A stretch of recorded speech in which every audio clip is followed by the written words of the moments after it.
It's baffled scholars for 2 millennia. It is a puzzle made of multi-dimensional elements, an enigma with roots that reach back to the dawning of time, perhaps before. Daniel explained part of it. Ezekiel and Isaiah had glimpses into it. John saw it all for the time of the end. That time is now. Join Derek and Sharon Gilbert on a journey that spans the course of history, from Eden to Mount Hermon, from Hermon to Babel, from Babel to Rome, from Rome to the cross, and from there to us. Biblical prophecy is coming true before your eyes, and to understand it, you must discern the times both then and now. It's time to unravel the threads of this all-encompassing prophetic paradox. It's time to unravel Revelation.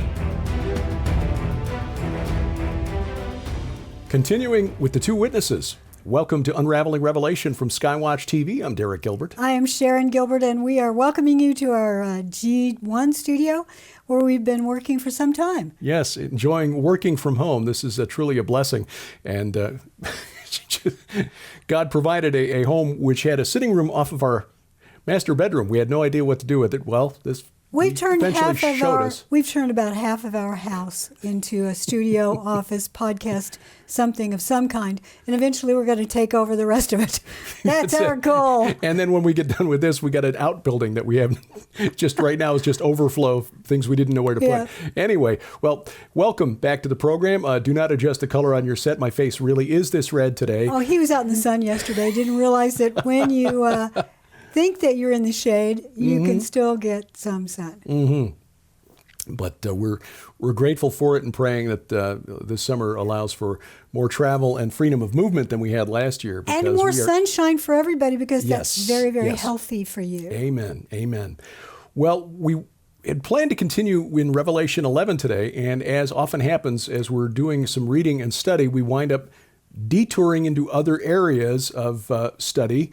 Due to other things that we're working on, but also some interesting revelations. But also, yes, some interesting email. And, of course, you can always send us questions at, I will put the email addresses here on the lower third, dgilbert or sgilbert at skywatchtv.com. And got a note from one of our viewers in Australia. And we are honored that this little effort is going around the world, but he identifies himself as Frank from Down Under. So Frank, thank you very much for sending us your note, and he had a really excellent...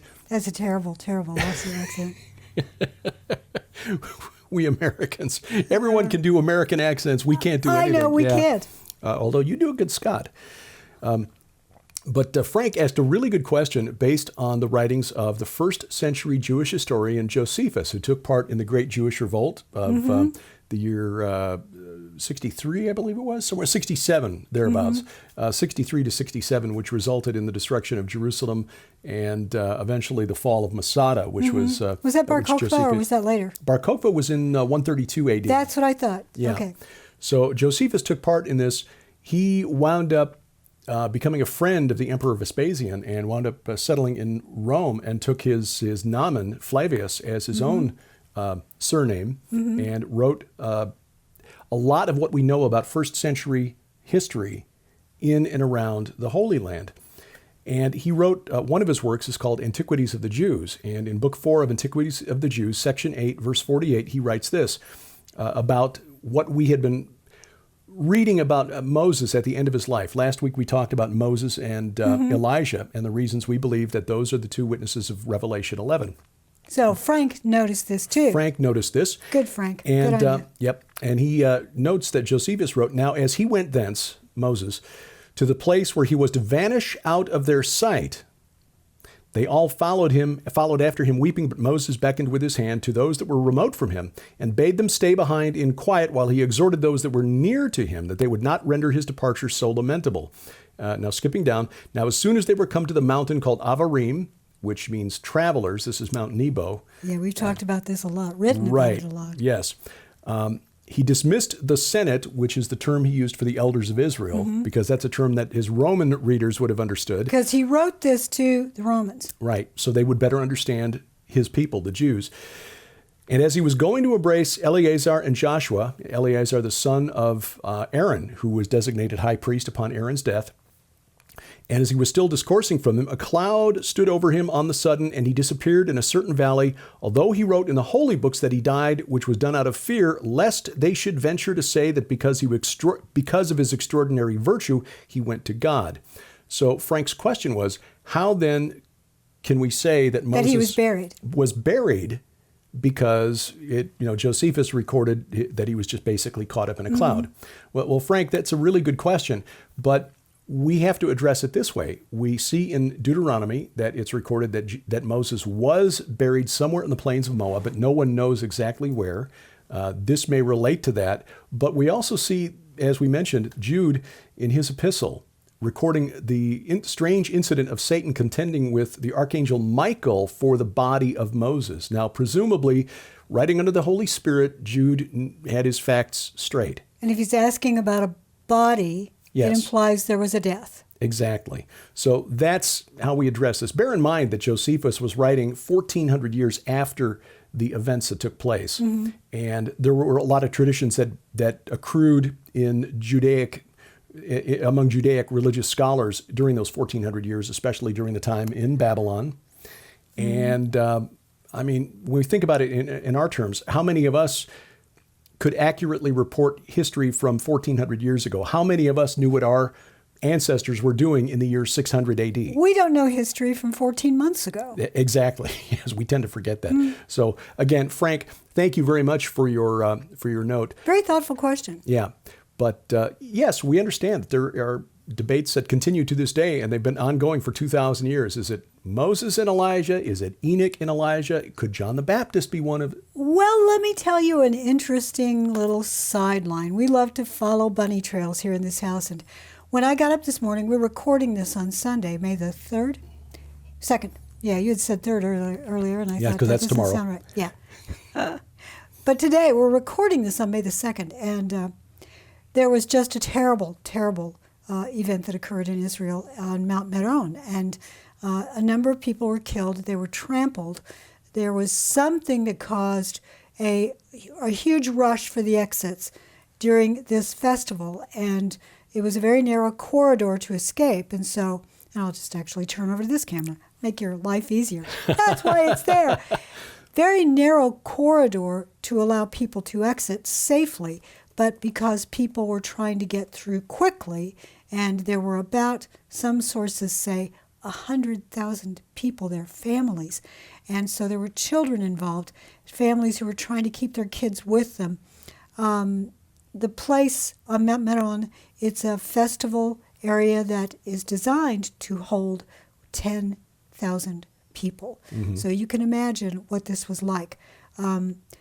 Because of the tragedy there, I was trying to understand it better. I was trying to understand this festival and why they were meeting up there on Lag BaOmer every year on a mountain that, frankly, I'd never heard of before. So I looked it up, and it took me down a bunny trail. And by that I mean it took me down a trail of discovery that I hadn't expected. If you're new to this, that's what we call unexpected journeys, little bunny trails. And it's not to dismiss what happened there at all. It was a tragedy. And our hearts go out to everyone involved. We pray nothing like that ever happens again in Israel. Right. This particular trail of discovery took me to the reason for this gathering, and it's a prophet who was a student to Rabbi Kaduri. Not Kaduri, Rabbi Akiva. Akiva, right. Sorry, Rabbi Kaduri he just recently passed, and Carl Gallups wrote about it. No, Akiva, and the gentleman's name was Shimon Bar Yochai. Bar Yochai. He is well known amongst certain sects of Judaism. We won't get into that here. We don't agree with everything that he had to say because he followed some rather mystic paths, but his memory is revered. And so on the day that he's believed to have died in the same way that Moses died, some believe he's still alive, his life is celebrated there, and his prophecies are are studied there. So I started down this trail, and I discovered that there is a connection between that idea of an individual who hasn't died and Saturn. That really intriguing. really surprised me, because amongst all of these rumors was one that he was sometimes referred to as a green man, in that he never died. Mm-hmm. You and I are familiar with the term green man. That is a small g god. It's an entity who is worshipped in many of the Celtic nations, including Great Britain. Mm-hmm. And the green man also refers to Osiris. Yes. Well, the green man, I discovered, is also sometimes called Green George, which shocked me. But looking into all of these various ideas and myths about him, one is that another name for him in Arabic amongst Muslims is al-Khadir. Okay.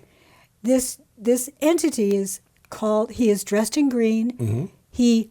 He fights a dragon the way St. George does. Mm-hmm.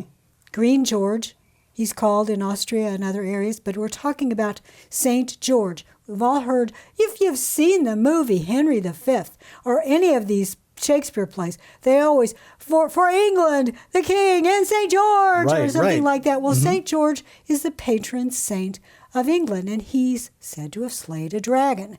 Well, this idea of someone like Osiris, well, it apparently also connects to Kronos, also being a green man. Mm-hmm. Well, in the Arabic eschatology, it's believed that al-Khadir, the green prophet, mm-hmm. lived at the time of Muhammad, and that he will be possibly one of two, if not three, witnesses that return to destroy Dajjal.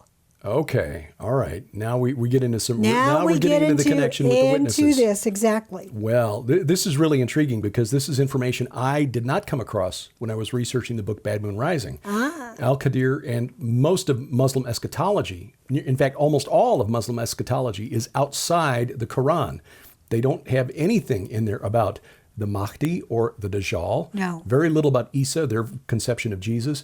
It's all from what they call the Hadith, which are the collected sayings of Muhammad that were rounded up in the centuries, the decades after his death. And it depends upon which friend or relative of Muhammad wrote them down, or even a prophet down the line. And Sunnis and Shias have different collections of hadiths and that Sufis. They subscribe to. And Sufis, who are a mystical sect. They have different hadiths that they believe are legitimate. Mm-hmm. So yes, it's very odd trying to figure out what Muslims actually believe about the end times. What I concluded, and others have concluded who spent more time studying this than I have, is that Sunnis and Shias will look at whichever character emerges as the Mahdi, like the Sunni Mahdi, Shias are likely to see as the Dajjal, and vice versa. Well, yes, and this entity, this al-Khadir, will appear possibly with Moses, because almost all of the stories, regardless of the sect, they seem to agree that there's a connection with Moses, that Moses tries to correct his path, and al-Khadir says, no, this is why I did it this way. And as again, he is depicted sometimes wearing green robes, sometimes with green skin. He is known as the green prophet, I think. Mm-hmm. But there is that same sort of idea that this is someone who perhaps didn't die and will come back in the end of days, and he will conquer the Dajjal. Now, here's what's really interesting. One of the opinions that I read this morning says that some scholars believe that the interpretation of the word Dajjal in connection with al-Khadir was a little bit incorrect. Mm-hmm. That instead of an L on the end, it should be an N on the end when transliterating it into English pronunciation. Okay. And those scholars say, no, it's not Dajjal, it's Dagon. Oh, yeah. Okay. Yeah. Yeah. Now things get really interesting. They get really interesting, and they get even weirder than that, and we'll have to talk about that after the break. Yeah, because there's some strange connections between Dagon and other entities that you've heard of in the Bible, and what is prophesied among occultists about its return. This strange path we're taking today, but just trying to understand a little bit about what others believe about the end of days as Unraveling Revelation continues. Call now and get the companion to the Book of Enoch Special Collection, featuring the original Book of Enoch in beautifully bound hardback edition, and both of Dr. Michael Heiser's groundbreaking companion guides to the Book of Enoch, along with the shocking expose, Fallen Angels and Ancient Aliens on DVD. This is an exclusive offer for our Skywatch television audience. Yours for a donation of $35 plus shipping and handling. Volumes 1 and 2 of the companion guides to Enoch unveil what most of the modern church has never heard regarding how the sin of the watchers in Enoch 6 through 16 helped frame the mission of Jesus, how the descriptions of the Antichrist, the Messiah, the end times day of the Lord, and the final judgment connect to Genesis 6 and the Nephilim. This and so much more. Plus, you will also receive on DVD the Book of Enoch, Fallen Angels and Ancient Aliens, an exclusive production with Dr. Michael Heiser regarding the blatant lies of ancient astronaut theory and the horrifying nature of fallen angels and alien abduction. This DVD is a must-have. But that's not all. You'll also receive the beautifully printed hardback edition of the original historical Book of Enoch from Defender Publishing, perfect for assisting serious researchers and students in the study of the Bible and the early age. Sold separately, these items hold a retail value of $90. Yours now for your donation of only $35 plus shipping and handling while supplies last. Whether you've read the Book of Enoch or want to journey through it for the first time, without a doubt, you'll find the companion to the Book of Enoch Special Collection absolutely essential. Order now at skywatchtvstore.com or call 1-844-750-4985.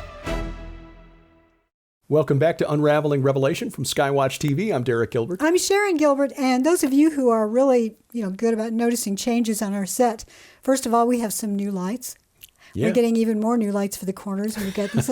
No, these aren't real candles. So no, there's no fire hazard on the set. Our good friend Cherise Parton turned us on to these kind of candles. But these two Bibles, this is my Bible when I was growing up and studying eschatology for the first time. And the Bible, and my mother often used this, and the Bible below it is Derek's father's Bible. Well, very nice. I Thank thought you for that finding those and putting those. Those mean a lot to me, and that's why I thought instead of just keeping on the shelf, let's actually get them out. And your dad, he marked all kinds of stuff. My mom marked stuff. I marked stuff. Yeah, it's really interesting to go back and see what it is I underlined in my notes in the margins. And it's really a blessing. 3 of our 4 parents have gone on. But we know where they are. And so, my mother is still with us, and we're grateful for that. But looking forward to reuniting with all of them someday in the new heaven and the new earth. And that's why we study end times prophecy, because this is the promise that was made to us. This is the roof on the house of our theology. And without the roof, the whole thing collapses. Yes. Because then we wind up in a smart friend of ours, John Haller, who teaches at a church in Columbus, Ohio, and does a weekly analysis of the news through a prophetic lens. John said this, and I thought this was really insightful. You can tell a lot about someone's theology, how they interpret the gospel, by knowing what they believe about the end times. Because if we don't believe that Jesus comes back in the end and restores justice and sets up his kingdom here on earth, essentially brings heaven to earth, we wind up trying to create heaven on earth. And we're never, because we are flawed, we are never going to achieve that. Trust me, we don't want that. No. We really do not. So also want to remind you, we are still planning to go to Israel in October of 2021. The alternate date, as of right now, don't know the exact dates, but it's in April of 2022. And that will happen only if, for some reason, we can't go this year. As of right now, we are not being told you have to be vaccinated. There's nothing like that. But trust us, I would love to see more data on this vaccine, because essentially it's an emergency use authorization. So let's wait a little while before we even consider that. So we're not asking you to get vaccinated. No. We're not anti-vaccine. I just would like to see some data on this particular kind, because it's never been approved before. So we will keep you posted on it, and we're in very close contact with our good friends Aaron Lipkin, Eddie Lipkin, Lipkin Tours in Israel about this. And And Aaron's going to be here this summer, so we're going to Right. sit down and talk with him about Face it. to face, right. We are. Boy, weirdness.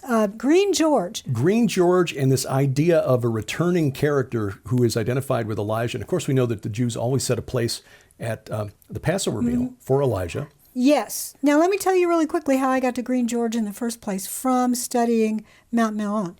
It was the idea that this took place on April 30th, which is called Walpurgisnacht, Beltane. It's called May Day, which starts on May 1st, but that whole season, it's called, I think, Florealia. It's got a number of names that relate to springtime and the return of Persephone and the celebration of Mother Earth and Maya, which is how we get the name May for this month. Well, I wanted, and often these celebrations, keep forgetting, it's over there. Often these celebrations include fire. And you're to jump through the fire to purify yourself and to keep away the evil spirits. There are a lot of rituals that go with this that go way back, and they're subject to fallen realm rules. You don't want to play by fallen realm rules. So one of these is that Dionysus helps to celebrate this whole festival. Dionysus is also called Hernunos, or the Green Man, which is how I got to the Green Man in the first place. What's interesting is that, connecting this back to Israel, is that Dionysus, it was believed by people in the the late Second Temple period, prior to the birth of Jesus, that the city of Bethshean, which is called Scythopolis under the Greek rule, was founded by Dionysus. Oh, that's interesting. That is interesting. Well, if you're brand new to this idea that what we call the small g gods, the fallen realm spirits and fallen angels, these entities are real. And they will call themselves by lots of names. I always say it's like puppets. I've got finger puppets, and if I've got 2 hands, then I can do 10 or 12 or however many fingers I have. But if you're talking about a higher dimensional entity, it may have the possibility of having thousands of identities. And so that's why you get this confusion. And so when we are asked to come up with, and you're often asked this, can you give me a chart? This name means this name in language, people. It's very difficult. Very difficult to do. The short answer is no, not really. Can't do it. But one of the entities that is easiest to track across history, because I believe he thinks he's going to come back and actually set himself up as the king of Earth.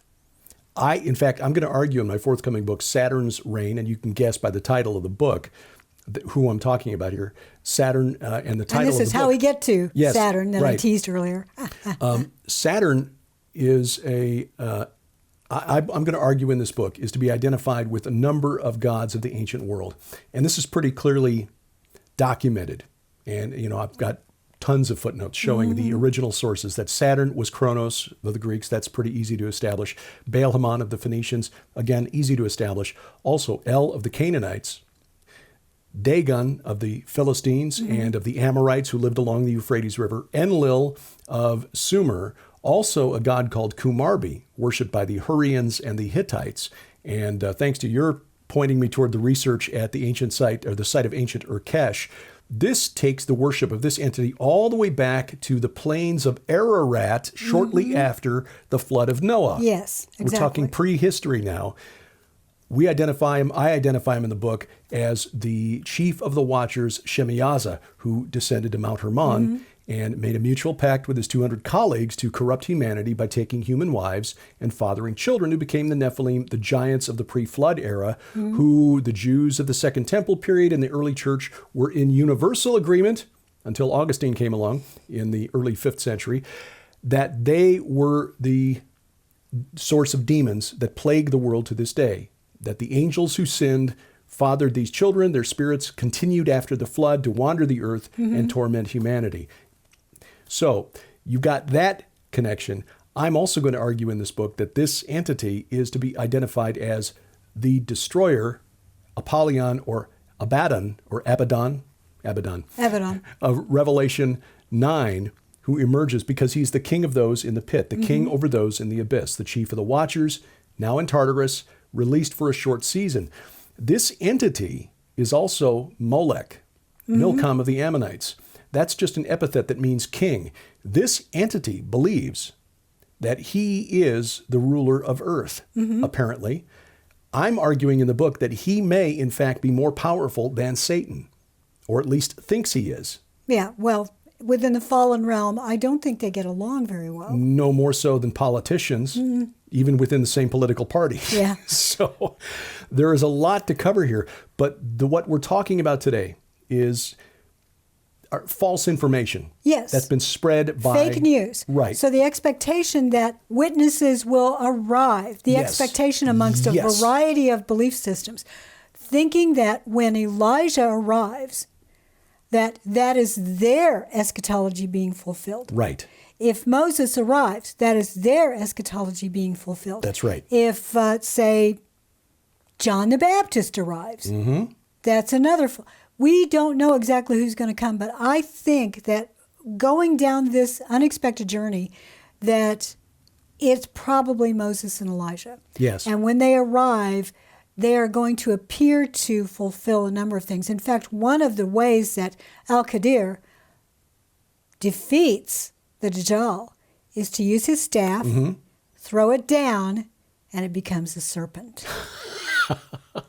We've heard that story before, We've heard have we it not? before. So a false ending with two counterfeit witnesses, what we're discussing today. I've always assumed that when the two witnesses show up, the world goes, wait a minute, what are you? Yeah. Not everybody will. But there are Many expectations. Will go, oh yeah, we've expected you for a long time. We know who you are, yes. Well, interestingly, and this is something we need to bring in at the end here, because again, this speaks to the hubris of this entity, old Saturn, Shemiyaza of the Watchers. He convinced the Jews, especially those who have a belief in eschatology, to believe that their destiny, the Kabbalists, who are mystical Jews, believe that their destinies are ruled by Saturn. Yes, exactly. Saturn, the Shabbat, is called Shabbatai in Hebrew. It is a reference to Saturn. Can we take more of that next week? Because we're just counting down the seconds here till the end of the program.